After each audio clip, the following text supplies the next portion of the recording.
Right. Hi, Scott. Hey Tara, how are you? I'm good, thank you. How are you? Good. Okay, well, and hi to everyone joining us too. My name is Tara Westerman.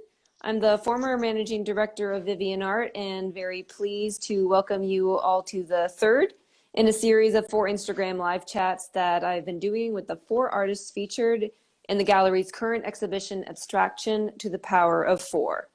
This exhibition is presented on occasion of Vivian Art's exhibitor participation with Art Toronto 2020. And for each of the artists, I'll be having a great opportunity to speak with a little bit about how they're individually approaching abstraction and their practices, along with other interesting things too, as always happens. And so today I'll be speaking with Scott Everingham, who has joined us here on our shared screen. So Scott holds a Bachelor of Fine Arts from the Nova Scotia College of Art and Design, Master of Fine Art from the University of Waterloo, and his work has been exhibited throughout Canada, internationally in the United States, Denmark, England, and the Netherlands. He is represented in numerous public, private, and corporate collections, and has been a three-time nominee for the prestigious RBC Painting Prize. Everingham is also a painting instructor at OCAD University in Toronto, where he lives and works and is reaching us from here. So today we're going to be doing things a little differently. Scott and I will be having conversation, but Scott will also be offering us a studio tour of his space. And we'll be then talking about developments that he's working through towards his next body of paintings with some of the first paintings of those in his space, as much as Yeah, you are yeah. happy to And share. and when we talk about a studio tour, I mean it'll be like two walls with a few works on it. It's not the entire thing, but that's fine. No, that's a part Yeah, of the studio. It's a tour. yeah, that's a tour. Yeah, wonderful.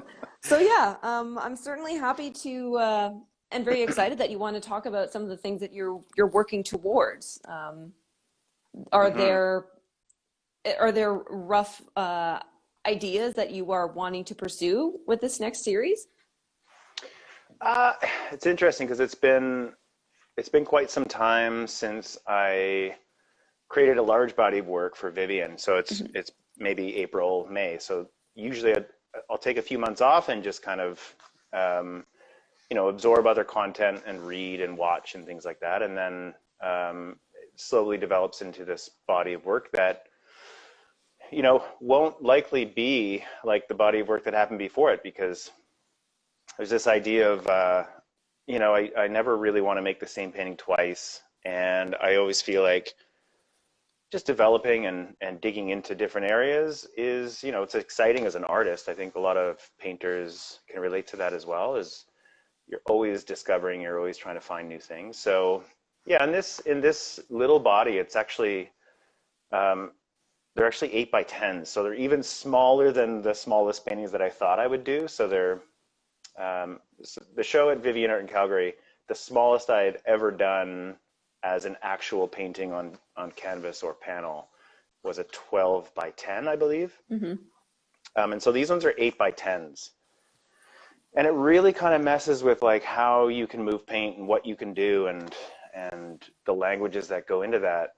And I think the idea of like having something large to being able to gesture into it and include your own body, you kind of have to like step back and really just make smaller moves. It's harder to kind of make a giant gesture on a little 8 by 10. You can see a couple behind me. Mhm. Um, so they become these like, really delicate, more personal um, entryways, little spaces that you kind of have to step up into. You can't, you're not able to see them 6 feet away. You really kind of have to step up close and see what's going on.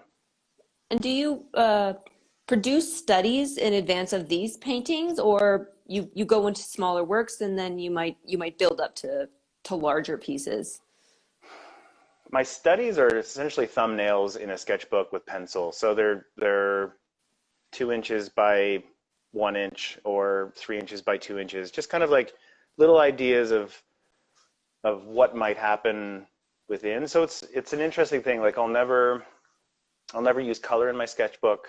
It's just pencil, and somehow that language that is a fast pencil mark or a line or a shape or a little bit of a shade then transfers into a different language of color, because really color is where everything happens, I think, in a certain painting. Especially for mine, I feel like color is where you're really able to delineate different shapes and different forms. But as the thumbnail, I get it, but somebody else might not see that thumbnail and understand what it might do with it. Yeah. Yeah, is a thumbnail kind of just a map for where you want to put your first marks? Yeah.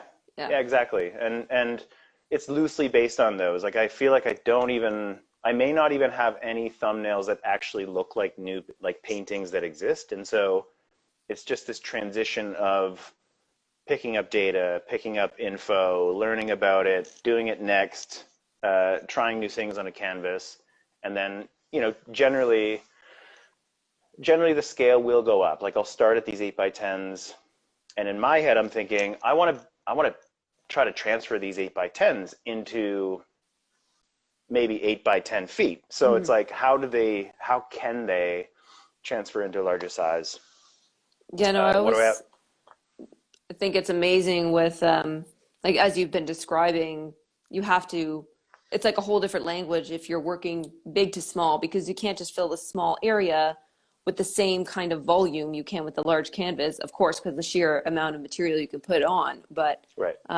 the, the gestures have to look different. It feels it's a different experience. Of course, it's a different way to paint too. I'm sure you have all of Yeah. that. Yeah. Yeah.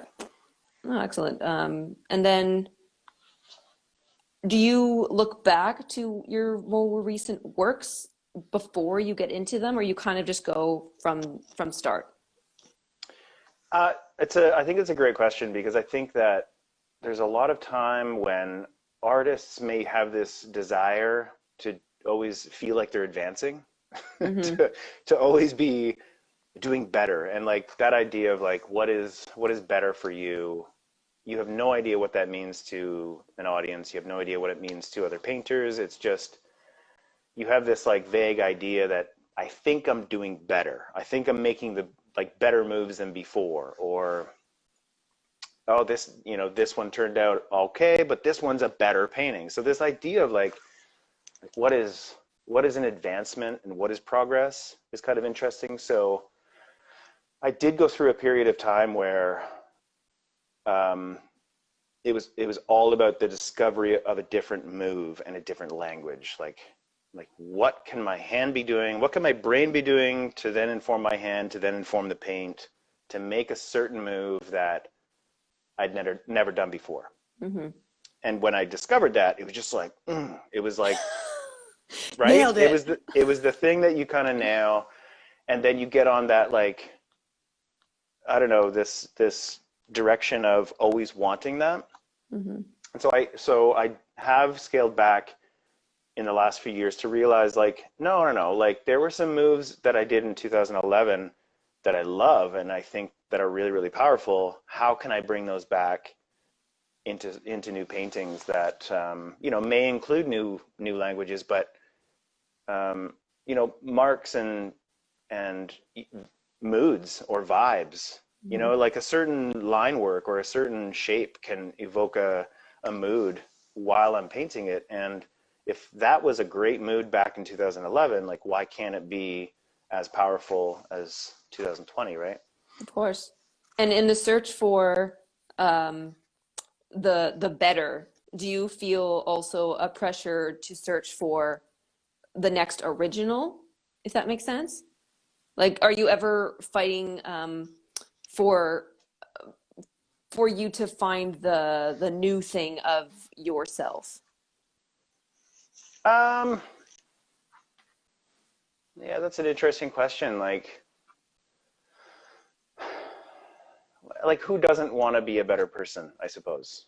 And so when True. you think about it that way, there's things in painting that you I think as a painter, you don't want to be stagnant. You don't want to be somebody who just does the same repetitive work over and over again. As much as, maybe collectors might see that as a bonus where it's like, oh, they're still making great work after 8 years, but to painters, maybe it looks like the same painting. So, Mm-hmm. so I think, I think it's maybe it's a balance. You have to feel like you're understanding your own progress and yet still, being true to your own work Mm-hmm. without, overstepping or seeking, like seeking something that is trendy, or I don't know, something that you see somewhere on Instagram or somewhere in a show and you're just like, I want to do that. Or I love that or something, and try to emulate that in your own work might be like, um, just sort of a false direction for an artist Mm-hmm. when it's all informed by other people or by somebody else.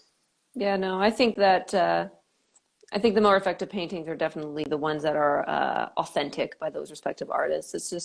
It's kind of like what you were talking about on Monday in terms of what's a great asset for abstraction, and I think that comes into play where it's like you don't realize it's hitting you in a space you can't even like you don't. It's an unknowable space that like a good painting has hit if it's abstract, and you can't know Right. why, but it must be hard to emulate that without just copying. I think Yeah. that, Yeah. yeah, but we're saying, of course, it's saying the same thing. There's an authenticity that definitely comes through a good work. Right. Hmm. Yeah. Would you be happy to take us up in front of a couple of the things you are working on? Yeah. Gee, sure. Um, This these are is first selfish. I looks. want to see. Oops. I know, right? They're very, very first looks at these tiny little 8 by. Here we go. If I can see both, there we go. Little 8 by 10s that I'm hoping to include a bit more of like a literal body, Hmm. and how that literal body can encompass an environment that still feels, fictional, still feels a bit strange or otherworldly, or I don't know.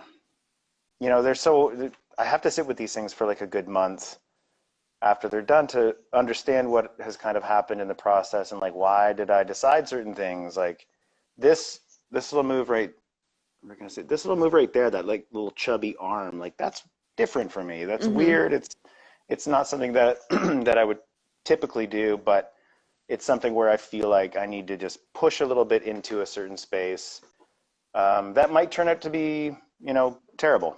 I don't know. It's something that I really need to digest myself and kind of process. But a lot of it is still about like how can line and form how can line and form inform a painting? How can it be a part of the painting and still have these like things happening within it that you are understanding as space or Hmm. understanding as shape, and maybe bodily, maybe something architectural or unnatural. And we talked a lot about Monday about how chance kind of plays into a certain painting, and how, certain moves are just, you kind of have to let the paint just go. Like there's areas that are really tight and considered. As an example, like that little like curly cue right there. Of course, that was like a really controlled move, and yet, maybe this sort of dry. I don't know if you can see. Yeah, this like dry gray brush up, or there's certain things that you just don't have control over. And I don't know. I want to have fun when I paint. I want to enjoy the process and really explore. um, like if I'm not enjoying it, then what's the point? Like it has to be something that I'm really getting a kick out of as I'm doing it. So I don't know, that was a little taste, and like I said before, what they've been done for like about a week and a half. I've got another 13 to complete at the 8 by 10 scale, and we'll see how it feels at the end of the next 13, because by the end of it, it's going to look a lot different than the number one. And it's almost about choosing, maybe there's 10 out of that bunch that actually work together properly. Hmm. Um, yeah. I think they are looking Beautiful. You've got Thanks. like they're small, I know, but even on the screen, it seems like there's so much depth in them. I mean, maybe it's an introduction of a figure because you start like generating a foreground, background. They're all abstract shapes, of course, um, but they like you've got a lot of space in those, a lot of depth. I think they're looking fantastic. Thank you. Yeah. I mean, the inclusion of a horizon line or the inclusion of something that feels like it has a depth or maybe a round space, not infinite, maybe it's just like a shape or form that has a dark side and a light side. Hmm. That is one of those motifs that I think I've played with for quite a few years. And and when a painting gets too flat for me, when it becomes an abstract painting that is so like frontal and almost blocked, like those can be really, really challenging to me and exciting. But there is with these small ones where I feel like they're 8 by 10, they're small studies. I'm gonna like push them deep and see how far I can go. And they might really change by the time I get up to a large scale. Like I said, 8 feet by 10 feet sounds pretty big, but maybe I don't know, like a 5 foot by 6 foot painting, Hmm. and to see how that sort of infinite space can work within that painting too. And if I need to bring it back or create blockages. As you needed. Yeah. So if you produce 13 and you edit them down, is that kind of how you work through the production of your series? Like you start with a lot and you edit and then you go from that edited group and then you expand again and you start to like slowly format this edited grouping Right. ish. Like it'll be 20 by the time I get done the next 13. So, Okay. and it will, like I feel like, and I tell this to my students too at OCAD, like just overwork, paint, figure things out, toss things away, just try to figure out what's in you to keep and what to toss or what's good and what's bad. And yeah, that's I think always been part of the process where out of those 20 small 8 by 10s, I'll likely keep a couple for myself. I always try to keep one or two from a certain body just to have in my own collection, stored in boxes up at the top of the studio. But it's important to edit yourself and know, I think, what needs to go and um, what's valuable for other people to see too.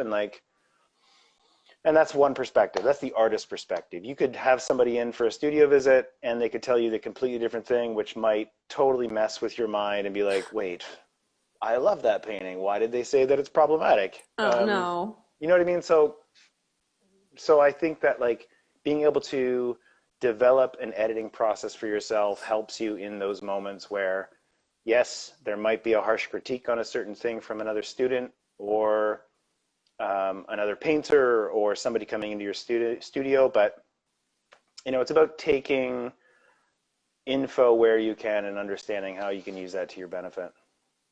What does it feel like to see you work for the first time outside of your studio? Um, Does it feel different? yeah, like it's like it stays in the studio for quite some time. Like it, say a show will be done, and I'll kind of work backwards from, like let's say I have a date of an opening.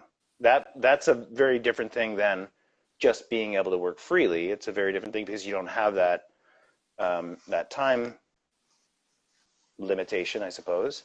Mhm. But then if I do have a date where I've got a show in September, early September, then I work backwards to try to think, well, the works absolutely have to be done by a certain date.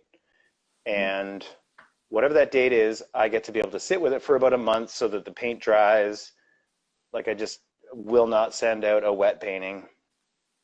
Um, and if that painting is sitting in front of me for a long time, it's like, I get to know it and I title it and I enjoy seeing it in my studio, and then I'll box it up and send it out somewhere. And then it's like this like brand new feeling once you get to see it in a different space. Like it takes on a Mhm. different presence. Yeah. Um, Lighting is usually different. Heights are usually different. Like being flat on the wall, usually I'll sort of have a painting that's tilted up on cinder blocks. So Mm. even that, like, you know, it's generally lower so I can get into the work and I'm not experiencing it exactly the same. So it's different. Yeah. Mhm. Has there been instances where, let's say you sold a work and then haven't seen it for many years and then get introduced to it again? Do you feel like the collector knows it better within that time period, or that you've then seen it differently with that space in between? I mean, as soon as it leaves my studio, I cut the umbilical cord. It's done. It's on it. You know what I mean? Like It's free. it's free. It becomes its own thing. And like honestly, works have been framed in ways that I would never frame myself, Mm. but that's the, you know, that's kind of that's how the collector wants it maybe, or wherever it goes, it's like that's how they want to see it. And it's not necessarily how it leaves the studio. So it does, you kind of have to create that space and indifference to the painting as soon as it's gone. You still love it. Like Mhm. there's paintings out there in collections that I absolutely love, and I'll always enjoy seeing them because I remember how I felt when I was doing it. But there is a kind of cutoff point where you have to realize it's gone. Yeah, I've always thought that that's Yeah. amazing, for all of you artists, that is, to to invest so much into a painting and then you know, unless you've already set it as a work that you were going to keep, that it will be released. Right. I always, and I've never been a professional artist, but even doing some of like if I had a good studio assignment or something, Right. it's like I don't know how anybody is okay with giving these up. I don't know how you Right. do Yeah. it. Yeah. I guess it's but like you said, you got to cut the umbilical cord and you got to, I mean, parents say that with kids. I guess I'm Yeah. not equating it to the same thing, but Not it's a at all. different, no, But not at all. Not at all. Just as a loose reference point. loose reference points. Yeah. Paintings as Very, babies. very, No. yeah, definitely not what I was trying Yeah. to plant home. I've had Um, a lot of babies, if we're yeah, gonna put it that way. there you go. Well, At the same send it time, out. none. So,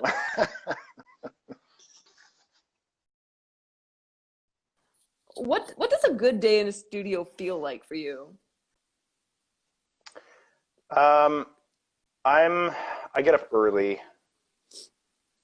A good day in the studio is like essentially 6:37 out of bed and coffee and just kind of like, you know, some time to myself or with my partner. And you know, the painting doesn't need to happen necessarily, but it's almost like, okay, today's a work day. Take a breath, chill out, put on some music or something, and I feel like things will just kind of slowly work its way into a more intense moment. So by 3 p.m., maybe after a bite, or maybe I've forgotten about lunch, it's like there's paint all over my hands or at the bottom of my feet because it's the worst. Like I'm not. It's I teach painting, but I don't teach healthy practice. I try to teach healthy practices, but I don't practice healthy studio work, unfortunately. Because I'll just be barefoot because it's like it's comfortable. It just feels like I'm more with it or grounded. I don't know. That's a real Um, thing. and by 3 o'clock, it's like, you know, there's occasional just wash ups every say hour or 2 hours. Um, you know, and then I'll take a bit of a break and read or play some video games or just break into something that is totally different. Go Hmm. for a walk, like, and you know, breathe some fresh air and get out of here. And you get to see your work in a brand new light when you come back, and that's really refreshing and it's fantastic. You know, that sounds good. And then Yeah, when you are in the studio and you nail it, you just kind of give yourself a good pat on the back, keep going, or is yeah. that like kind of like I'm done for the day? I got what I wanted. Um, it has to. I feel like it has to get to a point, and like there have been days that have extended. quite long where I'm not quite getting the satisfaction into a work. Couple of years ago, I worked on this big work. It was 75 inches tall, 60 inches wide, and it totally kicked my ass. Like I was on it for 14 hours, a couple breaks in between, and it ended up being a complete disaster. Like, and I just wrote a giant like "fuck you" on it, or Did you stab that one? I didn't stab it. I still have it in my studio because everybody's like, keep that painting. I'm like, I don't know. It's not going to go anywhere. But it was very indicative of this moment of having this giant day where art won and I didn't. So it was It was a challenge that, it happens. You have to realize that happens, I think, as an artist too. Like, it's not going to go well all the time. And if it's going well all the time for you, you're probably making the wrong art, or it's not as challenging. It's not challenging enough for you if every day is glorious. Yeah. And you got to shake it up a bit. Yeah. You need some Exactly. you need some contrast for the best days to come forward as the best sunshine. Wonderful. Well, if anyone has any questions, please share them while we still have Scott on the line here. Yeah. And I then see some names that I know, like hi Inga. yeah. I see some people that have joined, but yeah. And No, who fields the questions here? They just type it? they type it. Yeah, I've seen a lot of love the paintings. This is fantastic. No questions as of such, though. So maybe we have satiated everyone's curiosity. Maybe. Maybe. Well, thank you so much for signing on with us, Scott. This is great, and for showing us your work. This is like a very privileged space to be in. Thanks. Yeah. Well, carry forward. I really hope that. Oh, here, Sean. Love to hear what other artists you're looking at right now. Um, I mean, I'm always looking at Amy Sillman, New York-based painter. I'm always looking at Wanda Coop. It has a show up right now in Los Angeles at Night Gallery, and it's incredible. Looks incredible. I love Kerry James Marshall for his narrative, his stories, like how he's attempting to paint. It's not just a story. It's just like it's history that he's painting into his works, and it's all figurative. I'm totally not a figurative painter, but I do feel like way more interested in work that isn't like mine, I guess. Yeah, I don't know, like Dana Schutz, incredible painter, you know? Yeah, no, I do. I do love Dana and stuff too. Well, all the artists you've mentioned now, absolutely. Serena has another question too. Can you talk a little more about your narrative approach towards your work that you've alluded to in the video interview? Sure. So there was a time when I was like heavily influenced by maybe like a single book. So I'd read a novel and that content it would inform a body of work. As an example, I did a show in 2012 called All Stones Can Be Moved, and it was based on a book by Jose Saramago called The Stone Raft. So it's a story where Portugal and Spain break off from Europe and essentially float into the Atlantic, and it just starts rotating. And there's people that have been stuck on that island, and they are all going through their own issues, and they get to know each other, and it's this community that they built. And so I based my show on that idea of like not having it was just impermanence. Like what does it mean to have a place or have a space to be in? And so a lot of the paintings dealt with like habitations that were impermanent, like birdhouses, hotels and motels, tents, things that are just there for a little bit and then gone, and not this permanent structure. And so the work was, it definitely leaned into more architectural structure in the painting, using this abstract language. And then I guess fast forward to the recent show with Vivian, where I was really thinking about how I could create a body of work based on leisure and peril. You Hmm. know, like this idea of just being like in glorious times and yet feeling like everything is going to shit. And so I use sailing as one of those things. And like I grew up sailing with my dad. He's a captain. He's always had a sailboat. And so we're on the Great Lakes, and it's just a beautiful time. It's wonderful. But there's also this like haunting feeling of being on this massive body of water and the destruction or the peril that can, potentially go into that. So this narrative is like, okay, how can I create these abstract paintings that deal with broken masts and torn sails and this like, this kind of like untethered impermanence of being on the water, because the water is like it is very much impermanent. So it kind of plays along with that. Not sure where it's going to go from here in these small paintings and what the narrative is in these ones yet, but I think like over a bit of time it'll just be developed and it'll be something that is figured out. Wonderful. Yeah. Well, thank you so much, Scott. I hope you have a great time with your exploratory phase right now. And yeah, keep up with the beautiful works. I can't wait to see more.